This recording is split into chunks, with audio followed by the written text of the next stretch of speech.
ini kita bakal bahas sesuatu yang digandrungi anak muda banget nih. Wah, apa tuh Kak Nadif? Hiking. Hiking. Kamu pernah nggak Zaki hiking sebelumnya? Pernah dong, cuman ya yang gunung-gunung pendek-pendek lah ya. Kalau Kak Nadif sendiri gimana? Pernah juga sih, mentok di Penanggungan lah ya. Oke. Nah, spesial hari ini, bintang tamu kita hari ini tuh keren banget.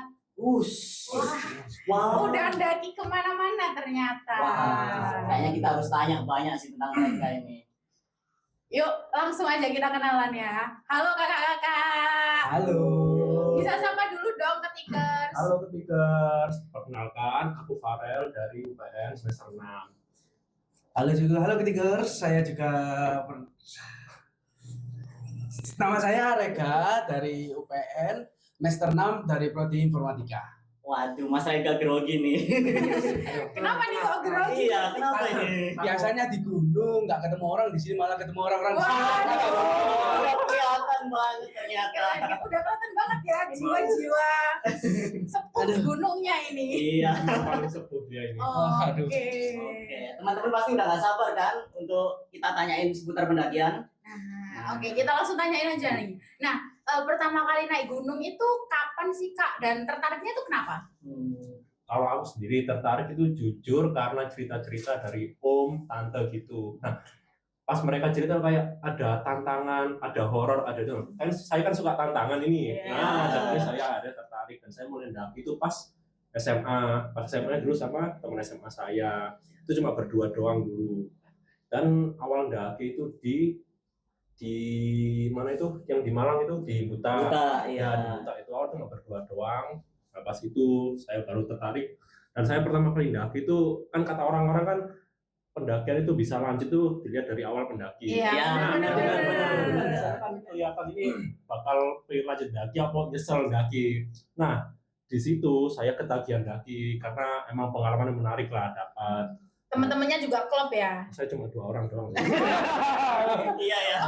Di sini tantangannya kerasa kalau 2 orang. Jadi kayak apa-apa harus seragam istri kebetulan 2 orang. Nah, tapi Masnya sendiri pertama kali daki itu nyesel atau enggak? Enggak, justru saya ketagihan kayak tantangan ini kerasa banget.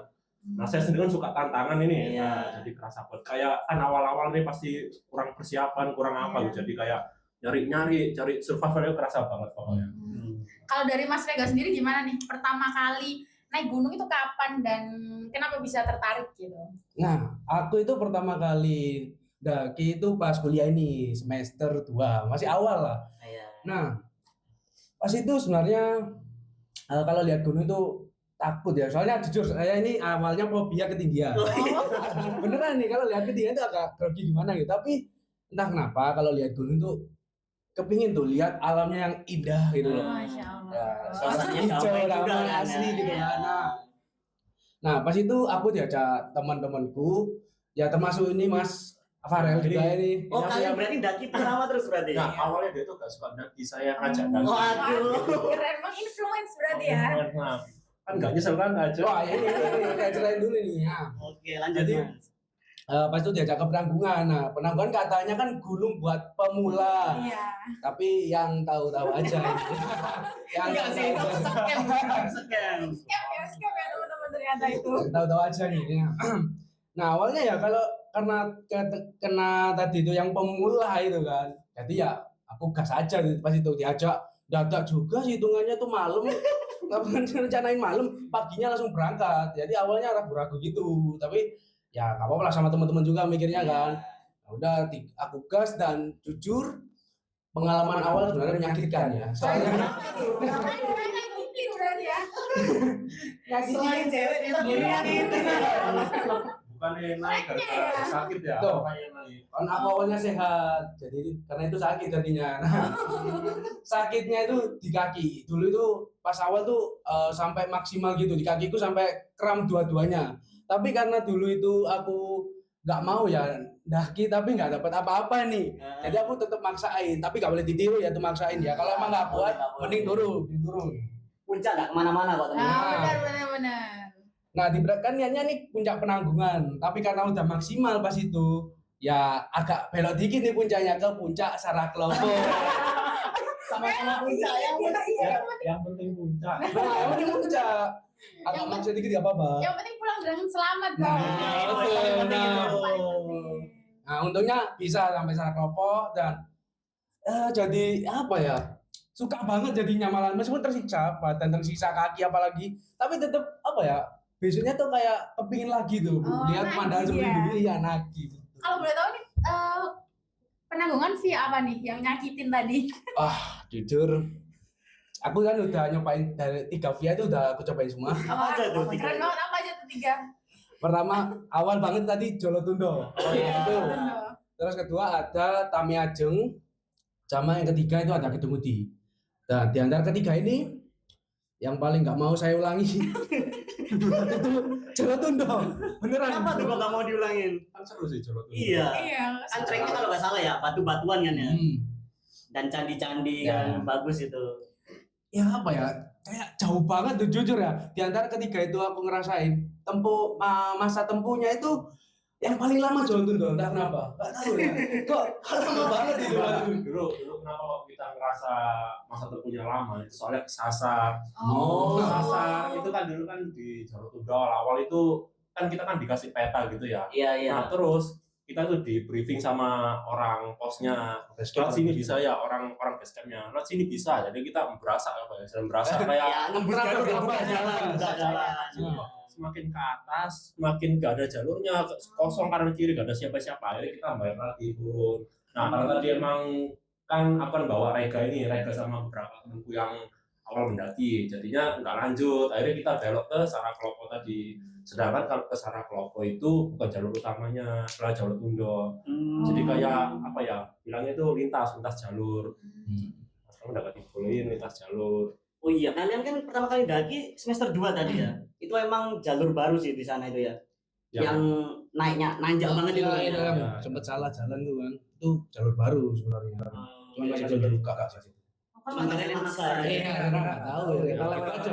Kita soalnya kan disuruh orang sistemnya gitu ya, lurus gak apa-apa. Jadinya ya udah kayak gitu aja. Jangan tutup jalurnya dibuka. Oke. Wah, itu seru banget. Berarti tadi ya Mas Rega tadi gunung pertamanya penanggungan ya. Kalau Mas Farel sendiri tadi Dibuka. Wah, keren banget. Nah, dari semua pernah daki gunung mana aja nih? Kalau dari Mas Farel. Ya, sebutin satu-satu. Aduh, kalau selesai saya lupa ya. Kalau yang saya sering daki itu yang pertama itu Pasir Penanggal. Saya penanggung sudah berapa kali? 5 kali. Aduh, udah kayak Noah ya. Beneran sepuluh nih Masya ternyata. Allah. Sudah 6 kali. Kenapa saya bisa banyak? Soalnya saya menemani teman-teman saya juga yang Jadi guide ya. Ya, jadi guide. Saya tuh gak apa-apa ngulang-ngulang gunung itu. Soalnya ada beberapa teman saya yang udah daki itu dia gak mau balik ke gunung itu lagi. Oh, jadi Kayak Berarti kamu bawa dia Iya. bawa kemana-mana penanggungan. Kan karena penanggungan itu sempat gagal beberapa kali ya Pak. Waktu sama Rega ini kita berhasil ke puncak itu waktu pendakian ke berapa? Akal aku ketiga ya. Ketiga ya. Kalau aku nggak tahu berapa. Waktu pertama Ngulang 3 kali. Ngulang 3 kali. Jadi saya yang bikin banyak itu pas soalnya nemui Rega ini. Ulang 3 kali baru sampai puncak itu. Kalau saya Sangit Mojokerto tuh apa aja? Kalau nggak salah ada Saraklopo juga ya. Termasuk. Termasuk Saraklopo, Lorokan juga. Lorokan juga ada Putuk Siwur, Putuk Gragal, Putih Siwur, sama ada Puncak Bidadari. apa itu puncak bidadari? Itu sejalur sama Putuk Gragal nanti. Tapi Oh, itu sama. puncak kedua gitu. Iya, kayak puncak lainnya gitu ya. Kayak penanggungan sama Saraklopo. Ke puncak bidadari bawa bidadari juga nggak? Waduh. Waduh. Sayangnya nggak ketemu ya di situ. Oh, nggak Nggak ketemu. nggak ketemu apa nggak punya? Habis disakiti bidadari, cari bidadari, puncak bidadari. Oh, gitu. Harapannya mencari bidadari ya.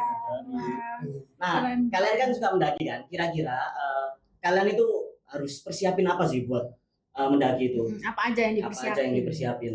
Kalau mendaki itu biasanya kan ada dua, ya apa sih namanya?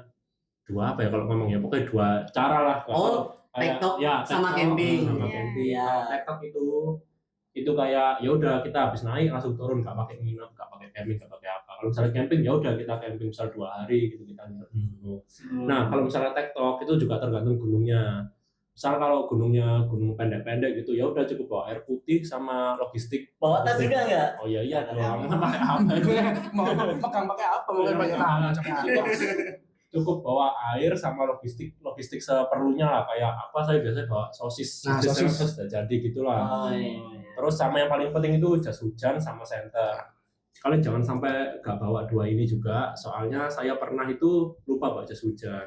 Kan di cuaca di gunung tuh gak ada yang tahu ya. Iya. Nah, misalnya nih di jalan ini cerah, pas naik cerah, tiba-tiba turun hujan gitu. Soalnya kalau di gunung itu bahaya, kalau misalnya kalian udah basah, terus kalian kedinginan, terus gak gerak itu bisa hipo. Setinggi apapun gunungnya, misalnya gunungnya rendah ya, cuma berapa ya, 1100 wes. 1100 gitu, kalian kalau hujan, basah, Tetap aja kan. tetap aja masih perlu hipo. Apalagi kalau gunungnya tinggi. Nah, jangan mentang-mentang gunung rendah, nggak persiapin. Sombong ya, sepelein ya.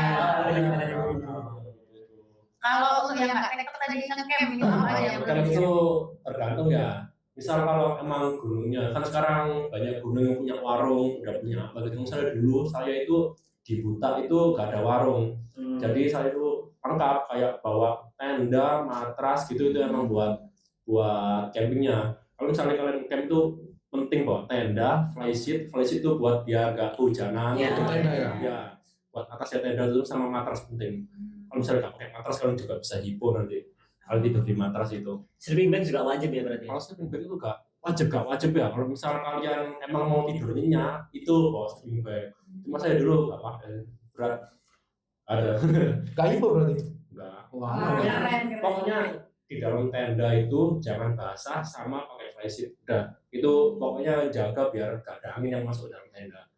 Gitu. Kalau aku minta nih, 5 bahan paling penting waktu daki apa aja nih? 5, top 5 menurut Top kamu. 5 ya. Ya. Top 5 yang pertama itu udah pasti air. apa itu? Air dulu. Habis itu yang kedua itu pasti logistik, makanan atau apa gitu. Yang ketiga itu jas hujan. Yang keempat itu shelter. Yang kelima ini ada paling penting, Apa itu kalau boleh tahu? rokok.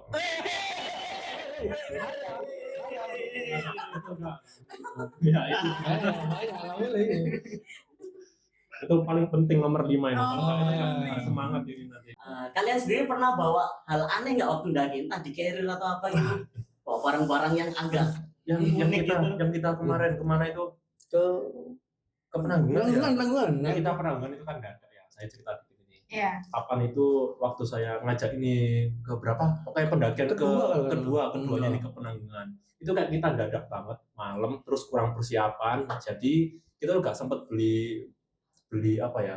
Logistik. Terus kayak air itu cari di mana-mana nggak ada, sekitar hari beli galon. Galon 15 liter itu beli di Yang mineral itu. dulu serius kalian ngangkat galon. Ya, serius. Jadi di rumah itu pas satu aduh berat ya ternyata ya. Tapi udah terlanjur beli, malah terlanjur bawa. Iya. Sekalian aja. Jadi kan Penanggungan itu nggak ada airnya, jadi kita bawa itu bisa langsung mandi, bisa pakai air itu. Itu yang paling aneh saya itu kayak bawa itu pas di jalur itu kan kalau dari base camp itu via apa gitu ya? Tamiajo. Ya Tamiajo ya. Itu kalau dari base camp ke ada yang namanya Puncak Bayangan di Penanggungan itu kan buat ngecamp. Iya. Itu normalnya itu cuma 3 jam. Iya. Nah gara-gara kita bawa galon, jadi kita banyak istirahat sama yang bawa galon ini gantian. Jadi saya dulu yang bawa, nanti gak kuat gantian dia yang bawa. Dia gak kuat gantian lagi. Jadi tiap 15 menit sekali itu gantian istirahat. Nah kita tuh kan normalnya 3 jam. Gara-gara gantian itu istirahat itu kita jadi berapa? 5 jam. 5 jam, nyampe 5 jam. 5 jam. 6 jam. Jadi kita naik jam berapa ya? Jam 9. Jam 9 malam. Nyampe Puncak Bayangan itu jam 3. Iya, jam 3 kurang lah. Jam 3 kurang. Udah. Jadi kita nggak sempat bikin tenda, sempat bikin tenda cuma nggak sempat tidur. Kita habis itu cuma bikin tenda istirahat sebentar langsung ke puncak. Berarti kalian ngecamp tapi yang nggak camp gitu ya? Ya, kan nggak camp tapi itu. Ya. Nah, ngomong soal tadi ya, bawa galon, bawa logistik, itu kan pasti sampahnya banyak banget kan ya? Ya. Nah, itu tuh cara kalian untuk tetap menjaga kebersihan di gunung itu gimana sih? Nah, di beberapa gunung itu ada yang pendataan Oh iya, pendataan barang dibawa. Nah, itu gunanya untuk mengurangi sampah-sampah itu. Soalnya nanti di saat kita turun, itu nanti dicek lagi barang bawaan yang kita listkan tadi. Itu beneran masih ada nggak sampahnya, beneran masih kita bawa nggak itu. Soalnya kalau nggak dibawa nanti kita kena denda. Soalnya dianggapnya kita buangnya di gunung. Misal gini nih, kan Mas Farel tadi kan ngerokan. Misal satu batang rokok waktu dihitung itu kurang satu itu gimana? Tetap kena denda apa gimana? Itu sih, kayak di beberapa gunung itu ada yang dilihat jumlah batang rokoknya. Kayak di Buta itu dilihat. Jadi misal saya bawa 12 batang nih, hilang 2. Jadi kayak di Kuta itu sistemnya itu kalau misalnya ada sampah yang hilang itu denda pakai trash bag plastik. Jadi kayak di basecamp itu ada warung. Iya. Warung di sana tuh jualan trash bag emang buat orang-orang yang kena denda tadi. Jadi misal ada yang kena denda, sampahnya hilang ya, dia denda trash bag itu tadi. Kayaknya per sampah itu 2 trash bag kan. Jadi misal ada 2 sampah itu berarti bayarnya 4 trash bag. Sehingga saya gitu ya. Wah, ternyata tetap menjaga kebersihan gunung ya. Iya. Dengan cara itu tadi ya. Tapi kalau percaya mitos gak? Kan aku dengar-dengarnya, kita kalau di gunung ini nggak boleh ngomong kata dingin kan ya. Ya. Terus habis itu kalau azan itu harus berhenti. Kalian percaya nggak gitu? Kalau saya percaya sih, saya kurang percaya. Cuma kalau aku sendiri itu menghormati aja. Jadi kayak yang emang masih masuk akal ya saya ikuti, saya taati gitu. Cuma kalau misal bilang kata dingin, kata apa gitu, saya kurang percaya kalau gitu ya. Jadi saya sering bilang kayak, aduh dingin apa gitu. Cuman nggak ngaruh ya? Gak ngaruh sih kalau gitu. Saya selama ini sering kayak gitu, kayak sering melanggar kayak gitu ya. Sampai sekarang gak apa-apa. Cuma kalau emang yang agak masuk akal kayak azan maghrib itu harus berhenti, itu saya masih taati, soalnya menghormati Sama sih. menghormati sekitar juga. Karena ya kalau emang untuk kata-kata ya, kalau emang untuk kata dingin yang tadi dimaksud tadi emang nggak terlalu percaya kalau itu. Tapi untuk kalau katanya omongan harus jaga, harus nggak boleh Ya, kasar. itu pasti. Nah, itu mah kalau nggak harus di gunung doang, itu harus kemanapun ya harus dijaga omongannya. Kita sini juga. Ya, harus dijaga. kita juga nggak harus di gunung. Ya itu baik sih kan. Oke, Ketikers. Jadi itu dulu obrolan kita hari ini. Semoga teman-teman yang melihat video ini bisa mengetahui ya kesan dan pesannya naik gunung itu gimana. Iya. Biar nggak asal daki aja gitu. Nah, ternyata perlu banyak persiapan yang cukup. Oke teman-teman, sekian dari kita. Kami pamit dulu. Aku Nadif. Aku Zaki, kami pamit undur diri. Dadah.